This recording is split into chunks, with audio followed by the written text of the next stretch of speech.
एक सांप था। सांप, सर्प। आपको पता है सर्प को यदि चोट लग जाए और उसके शरीर से रक्त निकल जाए, खून निकल आए, तो उसके शरीर में चींटियां लग जाती हैं।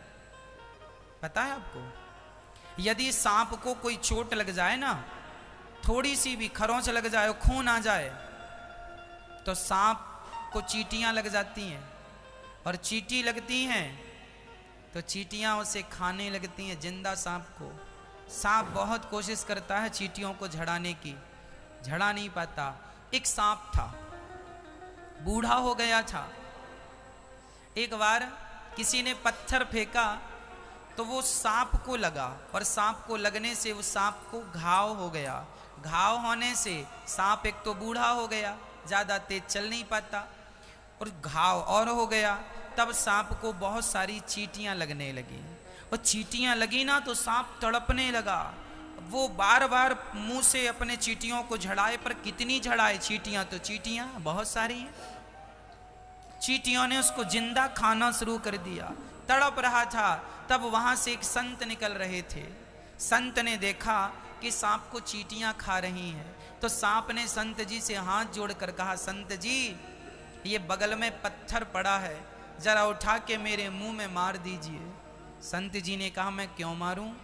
महाराज, मुझे मार डालिए, मैं मरना चाहता हूं। क्यों मरना चाहता है? देखो ना कितनी सारी चींटियां लग गई हैं, ये मुझे जिंदा खा रही हैं, मैं बहुत दर्द में हूं, बहुत पीड़ा है। एक बार मैं मर जाऊंगा तो कम से कम ये चींटियां मरने के बाद खाएंगी तो तकलीफ नहीं होगी। महाराज, बड़ी कृपा होगी, ये पत्थर उठा के मेरे सिर पे मार दो, मार डालो मुझे। संत ने कहा, भैया देख, यदि मैं तुझे मारूंगा तो तू तो मर जाएगा, लेकिन तुझे मारने का पाप मुझे लग जाएगा। मैं क्यों किसी की, आज तक मैंने किसी की हत्या नहीं की, मैं तेरी हत्या करके पाप क्यों सिर पे लादूं? देख, मुझसे अपराध नहीं होगा। तो सांप ने कहा, महात्मा जी, आप तो सब जानते हैं, आप मुझे बस इतना बता दो कि आखिर मैंने कौन सा पाप किया था जिस पाप के कारण मुझे ये कष्ट उठाना पड़ रहा है, ये सारी चींटियां मुझे खा रही हैं। कौन हूं मैं? कौन सा मैंने पाप किया था कि ये चींटियां मुझे जिंदा खा रही हैं? तब संत जी ने कहा, बेटा, पिछले जन्म में तू नेता था, नेता। जब सरकार समाज की सेवा के लिए, प्रजा के लिए पैसा निकालती थी, तो तू गांव का, शहर का सारा पैसा तू ही खा लेता था। लोगों का पैसा, लोगों के नाम का पैसा तू खा लेता था। प्रजा बड़ी दुखी रहा करती थी, तूने लोगों का खून चूस लिया था। वही प्रजा ये चींटियां हैं, और वही नेता तू है। तूने इनका खून चूसा था, इस जन्म में ये तेरा खून चूस रही हैं। किए का दंड देर सवेर मिलता जरूर है। ईश्वर के घर देर बहुत हो सकती है, पर अंधेर नहीं हो सकती। जैसा किया है वैसा भोग रहा। इसलिए मेरी मां, तुम ना गलत करना। जमाना कर रहा है, करने दो।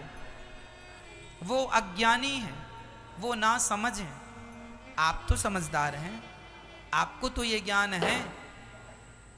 इस दुनिया में कोई भी दुख पाता है तो वह अपने कर्मों के कारण पाता है। सुख पाता है तो आपके अच्छे कर्मों के कारण। आपने किसी जन्म में अच्छे पुण्य किए थे, जिसका परिणाम इस जन्म में आप सर्वगुण संपन्न है, अर्थात सुखी हैं। भगवान ने धन भी दिया है, पद भी दिया है, प्रतिष्ठा भी है, सब थोड़ा थोड़ा ईश्वर ने दे रखा है। खाने को रोटी है, पहनने को कपड़े हैं, रहने का घर है, समाज में नाम है, ये सब तुम्हारे पुण्य से मिला है, किसी जन्म के पुण्य से। यदि तुम्हें आज गरीबी मिली है तो ये भी तुम्हारे कर्मों का ही दंड है। तुमने जो पाप किया है, उस पाप का फल तुम्हें इस जन्म में गरीबी के रूप में उठाना पड़ रहा है। पर कोई बात नहीं, गरीबी अमीरी जो है, जो पिछले जन्म में किया था सो अब मिल रहा है, अब अच्छा करते चलो ताकि अगला अच्छा हो। आज ना खाएं। हम किसी की सेवा करने, आज कोई हमसे कहे महाराज हमारी बेटी का विवाह है और फलाना व्यक्ति अपने गांव के बड़े आदमी के पास एक गरीब आदमी गया, भैया जी हमारे बेटी का विवाह है, 4 दिन बाद बारात आनी है, जरा 20,000 की ज़रूरत है, जरा दे दीजिए। बड़े आदमी ने मूँछों में हाथ रखते, क्यों जी 20,000 चाहिए, 10% लूँगा।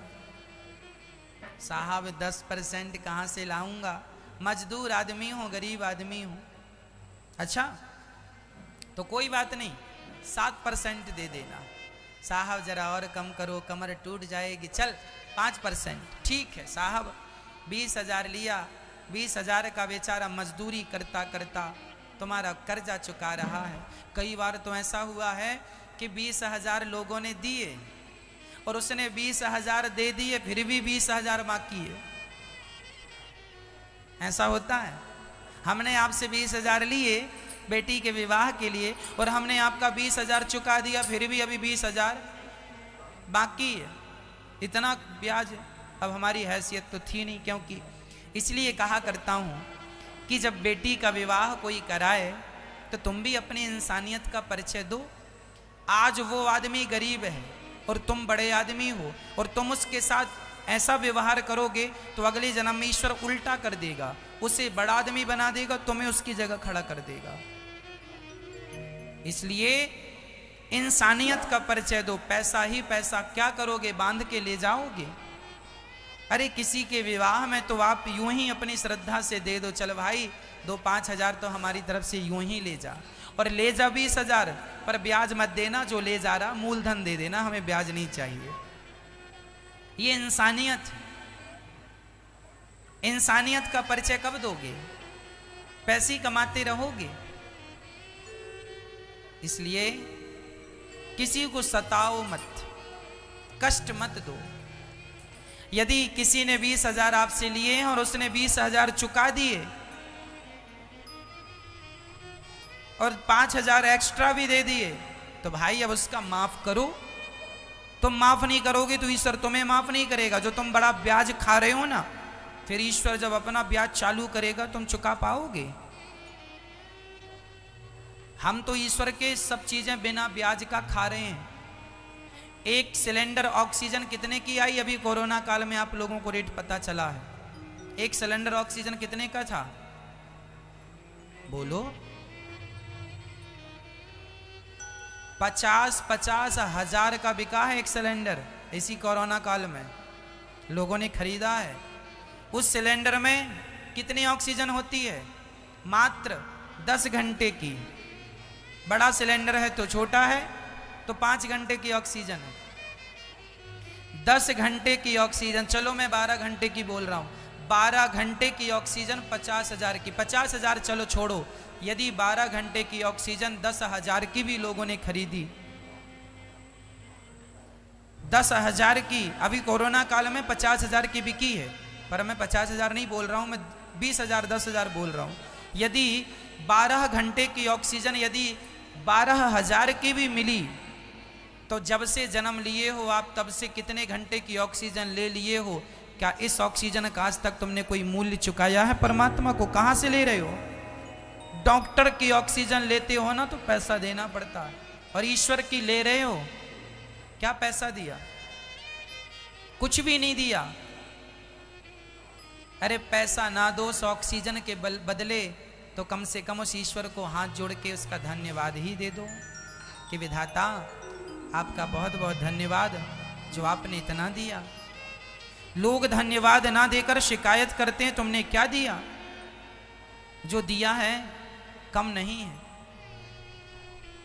आज सवेरे जब मैं बंदरों को चने खिला रहा था, केला खिला रहा था, मैं रोज ही बंदरों को जब केला खिलाता हूं मैं रोज गौर से देखता हूं, ये बंदर जो हैं एक एक मुट्ठी चने के लिए भागते हैं, केला खाते हैं, अच्छा लगता है इन बंदरों को। एक बंदर दूसरे बंदर को काट देता है, उसे खून निकल आता है, घायल हो जाता है।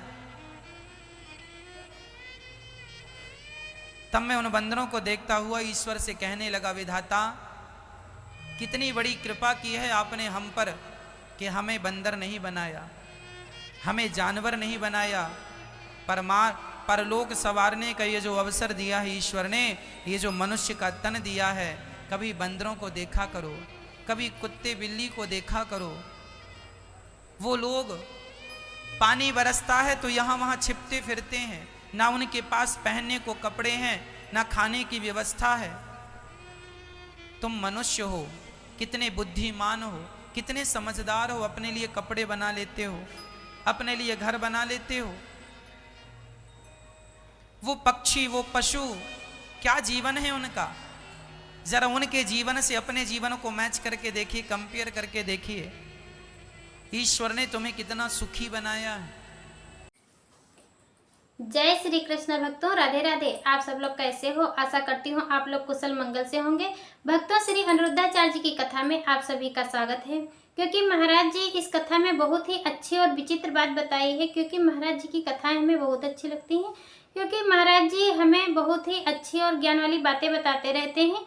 इसीलिए महाराज जी की कथाएं हमें बहुत अच्छी लगती हैं। आप भी लोग महाराज जी की कथाएं सुना करिए, क्योंकि बहुत ही काम वाली बातें और अच्छी अच्छी बातें बताते रहते हैं। इसलिए हम महाराज जी की कथाएं बहुत सुनते हैं और देखते हैं, क्योंकि महाराज जी हमारे जीवन पर्यंत काम आने वाली बहुत ही अच्छी और विचित्र बात बताते रहते हैं।